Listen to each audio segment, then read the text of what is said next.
नमस्कार, मैं सुमित स्वर्णकार आपका स्वागत करता हूं हमारी अपनी ऑनलाइन क्लासेस में। दोस्तों, हम पढ़ रहे हैं फाइनेंशियल अकाउंटिंग और आज की क्लास में हम जानेंगे कि फाइनेंशियल अकाउंटिंग में आप अकाउंटिंग को जब रिकॉर्ड करते हो तो उसके तरीके या मोड्स कितने प्रकार के हैं। बेसिकली ये दो प्रकार के होते हैं, एक आपका होता है कैश बेसिस, दूसरा आपका होता है एक्रूअल बेसिस। तो आज की क्लास में हम इन दोनों कॉन्सेप्ट को डिटेल में समझेंगे। उम्मीद करता हूँ आपको आज की क्लास से बहुत कुछ नॉलेजेबल सीखने मिलेगा। तो चलिए स्टार्ट करते हैं। Basis of accounting. The basis of accounting क्या है ये? The basis of accounting refers to the method of a company uses to record and report its financial transaction. जी हाँ, जैसा मैंने अभी आपको बताया था, द बेसिस ऑफ अकाउंटिंग क्या है? ये वो तरीका है कि जिस तरीके से आप अपने फाइनेंशियल अकाउंटिंग को रिकॉर्ड करोगे और रिकॉर्ड करने के बाद आप उससे रिपोर्ट बनाओगे। It dictates when revenues and expenses are recognized in the financial statements। जी हाँ, ये बेसिकली आपको बताती है कि आपको आपका रेवेन्यू मतलब जो पैसा आ रहा है, जो कमाई है, उसको कब रिकॉर्ड करना है और आपका एक्सपेंस जो खर्चा है उसको कब रिकॉर्ड करना है। बेसिकली बस यहीं पर डिफरेंस है, इसी के तरीके में डिफरेंस आपको मिलेगा। So there are two primary methods. जैसे मैंने आपको बताया था हमारे इंट्रो में कि दो प्रकार के हैं, two primary methods. The first one is cash basis and another one is accrual basis. जी हाँ, आप कैश बेसिस पे रिकॉर्ड करोगे या फिर एक्रूअल बेसिस पे रिकॉर्ड करोगे। अब आगे जो हम क्लास करने वाले हैं उसमें अब आपको ध्यान से समझना है और फिर लास्ट में खुद से डिसाइड करना है कि कौन सा ज़्यादा यूजफुल है और आप अपने बिजनेस में कौन सा अकाउंटिंग मेथड यूज करते होगे वो आपको पहचानना रहेगा।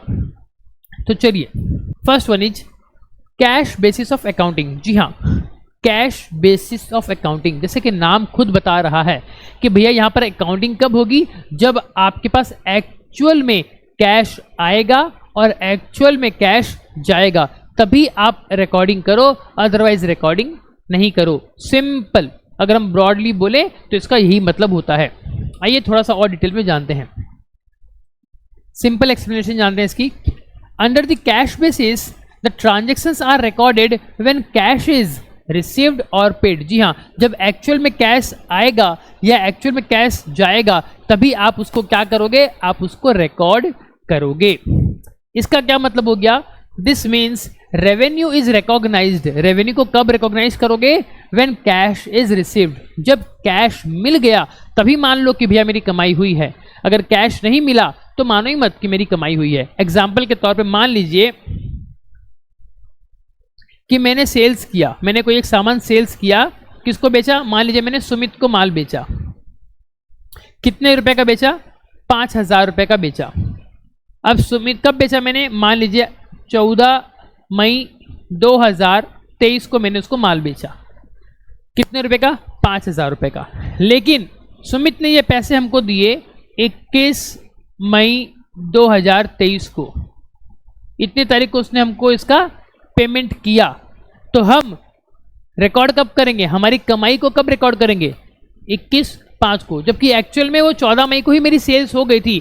लेकिन हम कैश बेसिस में क्या मानते हैं कि भैया जब तक कैश मिला ही नहीं तो हमको तो प्रॉफिट रियलाइज हुआ ही नहीं, तो उसको प्रॉफिट भी हम क्यों माने? मतलब ये कि मान लीजिए ये जो 5,000 में हमने सामान बेचा, मान लीजिए ये हमने 4,000 में खरीदा था। ये हमने 4,000 में खरीदा था, 5,000 में उसको दे दिया। लेकिन ऐसा भी हो सकता है ना कि सामने वाला हमको वापस कर दे सामान, या किसी कारण से सामने वाला हमको पैसा ना दे, या हमारा पैसा डूब जाए, ऐसे कुछ भी हो सकता है। तो जब मेरे को पैसा मिला ही नहीं, देखिए जिस दिन मेरे को ये 5,000 मिलेगा ना, उसी दिन मैं ये 4,000 जो मेरा परचेस कॉस्ट था उसको काट दूंगा और बैलेंस 1,000 रुपये मेरा अपना प्रॉफिट में मान लूंगा। लेकिन जब तक ये पैसा मेरे को मिला ही नहीं है, वो मुझे पैसा दिया ही नहीं है, तो रिकॉर्ड कैसे कर लूँ भैया? तो ये होता है आपका कैश बेसिस। तो कैश बेसिस का क्या कहना है? आप इनकम को, रेवेन्यू को तभी मानोगे जब एक्चुअल में कैश रिसीव होगा, और एक्सपेंस को भी तभी मानोगे जब एक्चुअल में आपने उसके लिए पेमेंट दे दिया। तो जब तक आप पेमेंट नहीं करोगे, जब तक आप एक्चुअल में पेमेंट ही नहीं किए, तो आपका एक्सपेंस भी नहीं हुआ। ऐसा कौन कहता है? Cash basis. तो दोस्तों ये था हमारा ट्रेडिशनल मेथड। ये कौन सा मेथड है? हमारा ट्रेडिशनल मेथड। जो हमारे पुराने लोग थे या एकदम सिंपल से जो अपना हिसाब किताब रखते हैं, या जो लोग अपना ये अकाउंटिंग की बेसिक पढ़ाई नहीं किए हैं, उनमें से मैक्सिमम लोग कैश बेसिस को फॉलो करते हैं, क्योंकि ये बहुत ज़्यादा सिंपल है और इजी टू यूज है। देखिए इसका फायदा क्या है, इसका फायदा क्या है, अगर हम कैश बेसिस की बात करें तो कैश बेसिस में हमारा फायदा क्या होता है वो देखिए। सबसे पहले easy to understand and apply. जी हाँ, कैश बेसिस में आप बहुत अच्छे से समझ सकते हो और उसको अप्लाई कर सकते हो। जैसे मैंने भी आपको बताया, एक ही नियम दिमाग में रखना, जब तक पैसा आएगा नहीं रिकॉर्ड नहीं करेंगे, जब तक एक्चुअल में पैसा जाएगा नहीं रिकॉर्ड नहीं करेंगे। Specially for small businesses. तो यस, जो छोटे बिजनेस लोग हैं उनको ज़्यादा कुछ पता नहीं होता, तो वो लोग अपना बस पैसा आया पैसा गया उसी में अपना बिजनेस अपना मैनेज करते हैं, उसी में अपने अकाउंटिंग करते हैं। एंड यस, इसकी एक खास बात क्या है, it provides a clear picture of actual cash flow. This is very important. ये आपको एकदम क्लियर कट बताता है कब कैश आया कब कैश गया, कहाँ से आया कहाँ को गया, एकदम क्लियर। कैश फ्लो यहाँ पर एकदम बहुत अच्छे से बनता है, किसमें, कैश बेसिस में। अब इसकी कुछ डिसएडवांटेजेस देख लेते हैं।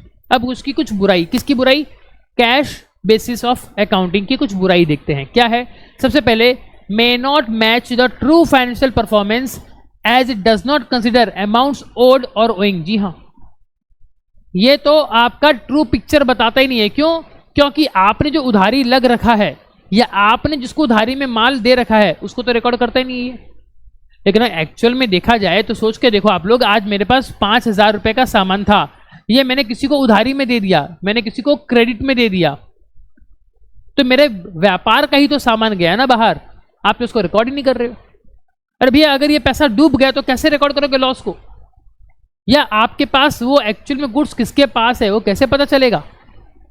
तो ये कैश मेथड का एक सबसे बड़ा लूप होल है, एक डिसएडवांटेजेस है। क्या कि एक्चुअल में जो कैश आपने किसी को दे रखा है, मतलब आप किसी से अगर उधारी ले रखे हो या आपने किसी को उधारी दिया हुआ है, सामान का समझ लो, मैं उधारी में सामान खरीदा, मैंने रिकॉर्ड नहीं किया उसको। क्यों, क्योंकि मैंने उसके बदले में एक्चुअल पेमेंट ही नहीं किया।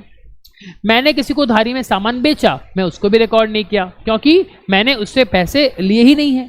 तो ये उसका एक्चुअल में एक लूप होल है, क्योंकि इससे अगर आप ऐसे करते हो तो आपके बिजनेस का ट्रू पिक्चर, यस, आपके बिजनेस का ट्रू पिक्चर आपको नहीं पता चल पाएगा।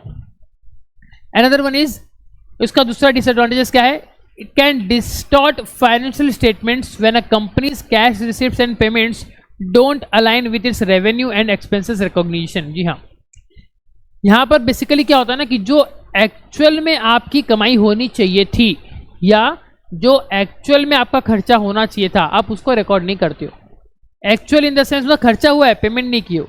एक्चुअल इनकम मतलब इनकम तो हो गई लेकिन कैश नहीं आया है। जैसे कि मान लीजिए, यही वाला एग्जांपल लेता हूं मैं, कि हमने 5,000 रुपए का हमने क्या किया, क्रेडिट में सेल्स किया, क्रेडिट में सेल्स किया। तो भैया अगर सेल्स हुई है तो मेरे बिजनेस की तो हुई है, भले ही उधारी में हुई है, वो सामने वाला आदमी आज नहीं तो कल नहीं तो परसों तो पैसे देगा, हमने तो सेल्स किया ना, तो आप इसको रिकॉर्ड ही नहीं कर रहे हो।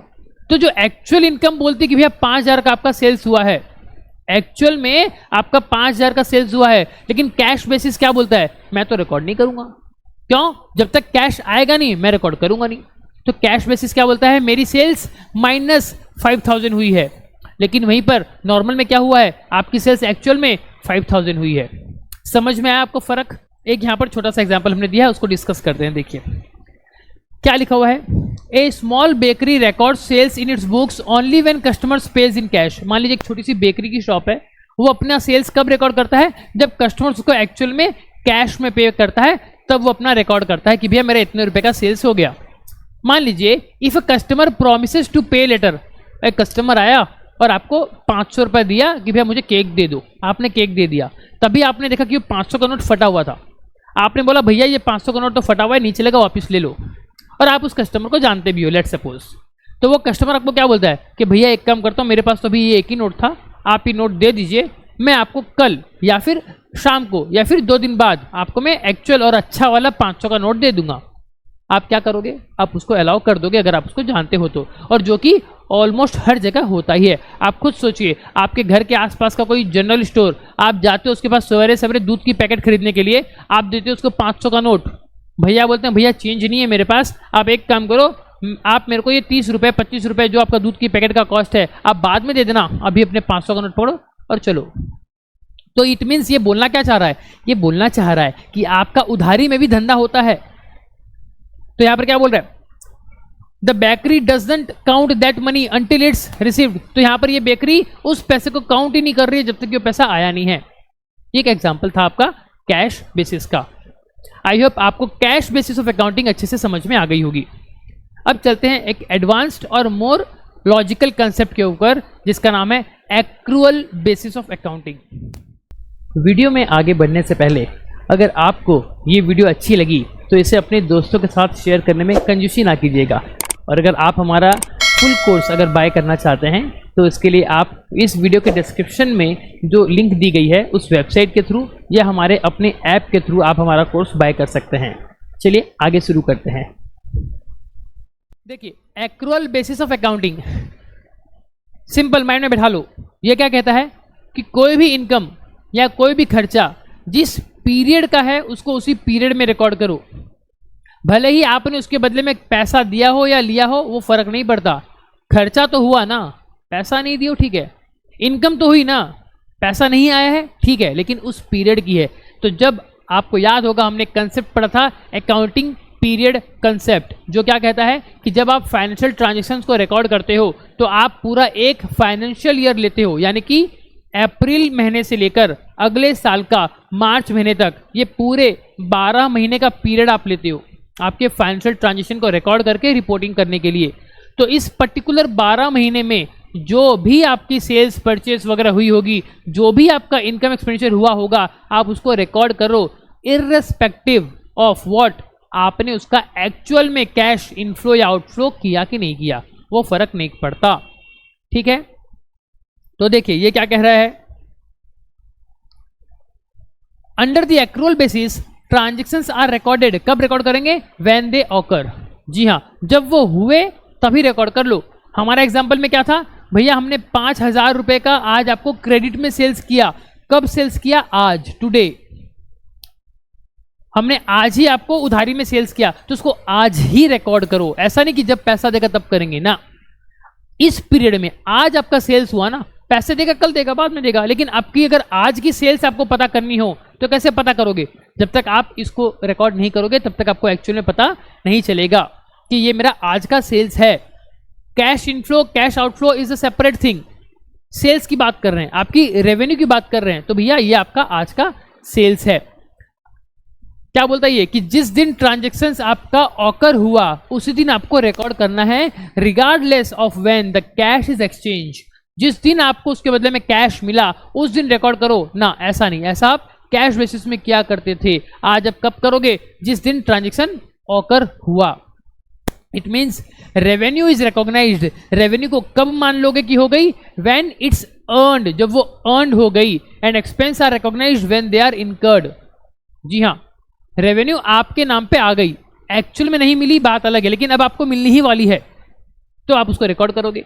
खर्चा आपके नाम से हो गया है, आपने एक्चुअल में पेमेंट नहीं किया, लेकिन फिर भी रिकॉर्ड करोगे, क्योंकि ये सारा खर्चा सारा इनकम इसी पीरियड का है। और जब आप रिपोर्टिंग करते हो फाइनेंशियल अकाउंटिंग में, आप एक अकाउंटिंग पीरियड को सारा डेटा को लेकर रिपोर्टिंग करते हो, तो उस पर्टिकुलर पीरियड में जो पैसा आया, जो पैसा गया, प्लस जो इनकम हुई है, कैश नहीं मिला, जो एक्सपेंस हो गया है लेकिन कैश हमने नहीं दिया, उसको भी रिकॉर्ड करोगे। मतलब ये एक और एग्जांपल लेते हैं कि मान लीजिए, जैसे मैंने आपके प्रीवियस क्लास में बताया था कि लेट सपोज ये अप्रैल मंथ है, तो अप्रैल मंथ में पूरा 1 अप्रैल से 30 अप्रैल तक आपने काम किया और इस पर्टिकुलर मंथ की सैलरी आपको नेक्स्ट मई महीने में 5 से 10 तारीख के बीच में आपको मिलती होगी। ठीक है, आपको 5 से 10 तारीख के बीच में मिलती होगी। तो उस केस में आपका जो सैलरी का खर्चा है वो अप्रैल महीने का खर्चा है ना, भले ही आपने पेमेंट अगले महीने किया लेकिन खर्चा तो अप्रैल महीने का है। तो इसीलिए एक्रूअल बेसिस क्या बोलता है, जो खर्चा जिस पीरियड का है उसी में रिकॉर्ड करो, भले ही पेमेंट आप उसका बाद में देते रहोगे। क्योंकि अगर आप ऐसे करते हो तो ही आपका जब अकाउंट बनेगा वो एक true and fair picture represent करेगा। अब चलिए हम इसकी कुछ अच्छी बातें देखते हैं, फिर इसकी कुछ बुराई देखेंगे। तो जो हमारा एक्रूअल बेसिस है उसकी एडवांटेजेस क्या क्या है? It provides a more accurate picture. जी हाँ, मोर एक्यूरेट पिक्चर। आपके बिजनेस का एकदम ज्यादा एक्यूरेट पिक्चर आपको कहाँ मिलता है? एक्रूअल बेसिस ऑफ अकाउंटिंग में।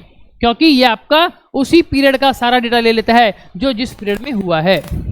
Of a company's financial health and performance, जी हाँ, एक कंपनी के फाइनेंशियल हेल्थ और परफॉर्मेंस का ज़्यादा एक्यूरेट पिक्चर आपको प्रोवाइड करता है कौन? Accrual basis. और एक और बेनिफिट क्या? It aligns better with generally accepted accounting principles GAAP, जी हाँ, and is preferred for financial reporting, जी हाँ।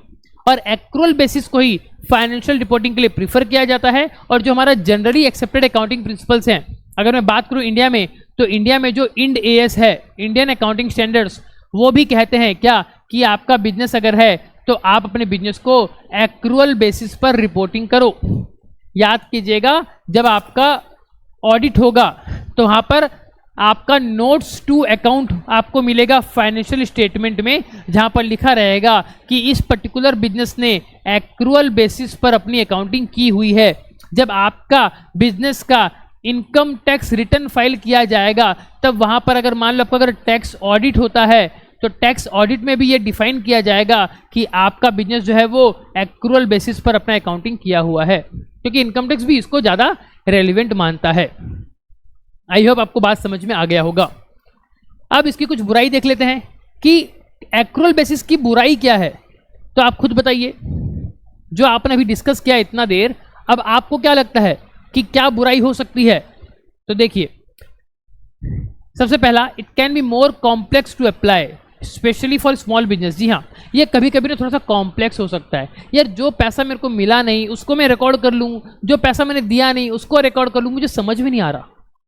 ये बहुत सारे लोग इसको ज़्यादा लॉजिकली इसको समझ ही नहीं पा रहे होंगे। क्यों? उनका तो माइंड में सेट है, कैश आएगा तो रिकॉर्ड करो, जाएगा तो रिकॉर्ड करो, बस बात खत्म।